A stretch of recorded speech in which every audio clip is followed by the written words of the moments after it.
Should I start? Yeah, yes. Okay. Lauren. No, when dealing with like kind of the evolution of this band, yeah, 3 of the 4 of us met at school, and were invited to. The director of the vocal jazz group at Ithaca was invited to take a group over to Europe one summer to do some of the jazz festivals, of which Darman and Kim and I were part of that group, and it was a 6th voice group, and he named the group New York Voices, and his name's Dave Riley, and it went over so well, and we had such a good time doing it that we were like, I've seen pictures to prove that. So. Oh boy, blackmail, and we were like, well, should we do this? Should we try to just like do this like for real? And so we started playing the clubs in New York, and it was an exciting time because there was a buzz. It was very obvious that, we started playing this little club in the Village called, it's not even called this anymore. It was called Preachers at the time, and and we had a residency. We played there every week, and it just got really popular very quickly. So we thought, okay, we're doing something right. And then we just kept, kind of trudging along with the original 5-voiced group, which was Darman, Kim and I, and Caprice Fox and Sarah Krieger. Mm-hmm. We had 2 albums come out on GRP back in the day, and then Sarah decided to move on to some other stuff, and we were looking for that 5th person, and heard a lot of people. I mean, I was kind of responsible for hearing the initial group of recorded auditions, which was like 160, I think, people. Why, you never told me that. Oh yeah. Congratulations. Wow. And all the while, Lauren and I met through a mutual friend of ours, musician friend of ours. His name's Mark Schulman, really wonderful guitar player, who's worked with both of us individually because we both have our own kind of singer-songwriter things going on too. And he was like, wow, do you know Lauren? He's like, your stuff, you and Lauren would like, this is cool, and so I was like, really, Lauren? Lauren who? So we met and instantly just got stupid together, just like stupid. I was like, who is this woman? So, and we started writing some tunes together, and then along pretty early on, the voices were, looking, and I said, I sing with this group, New York Voices. Would you have any interest in, and I hadn't really heard her sing. When you're working on tunes together, you kind of hear the other person sing, but you don't really hear them do their thing. So once again, we got the recorded auditions down to about, I think it was 70 or 60 people that we heard live, and very good singers, fascinating, but this whole process is pretty wild. And then Lauren comes in and, sings God Bless the Child, and so and I'm just sitting there going, what? Like, shut up, who is that? And I knew she was talented, but but this was a whole other thing.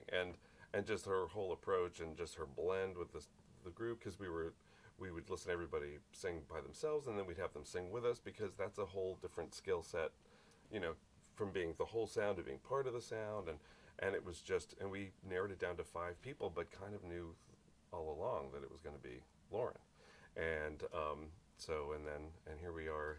Yeah, I mean, it's kind of incredible because I too was aware of a lot of the people that you were listening to, and I wasn't really coming from that school. Yeah. Particularly I was really writing and producing my own music at that point, and which is why I had a full package to send you guys of all the stuff I'd produced post-college, and it was all my originals, and we were all just living in the studio, and I was more of a session singer at that time and doing more jingle work and was writing for other artists and was sort of on a very different path. And so when this Mark Schulman, who really just changed the course of my life entirely, put us together. Yes, absolutely. When I met Peter Eldridge, he's just such a bolt of light and joy and musicianship. And so we were very quickly, friends and felt like sort of kindred spirits. And but that afternoon when you did mention, we have auditions for New York Voices, my first thought was like, wow. And I knew New York Voices. I mean, the tune that was hot right then was National Amnesia, and I remember I was still waiting tables. So was I. No. You know, I think I was at that point. I was No, waiting tables. I was still really, doing my showcases at the bitter end, and really, you guys were already established and had a couple records out. Mm-hmm. So yeah, I was starstruck. But also, it was a different path, and I was really sort of thought I was going to be a solo singer and all of that. And so initially, my trigger was like, wow, this is going to take me off course.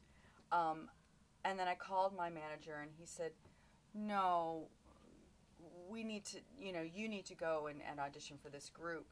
I think I would have arrived there too, but just you have to process your process, and you're letting go of an idea too. So it's not, so you have to kind of spend a moment.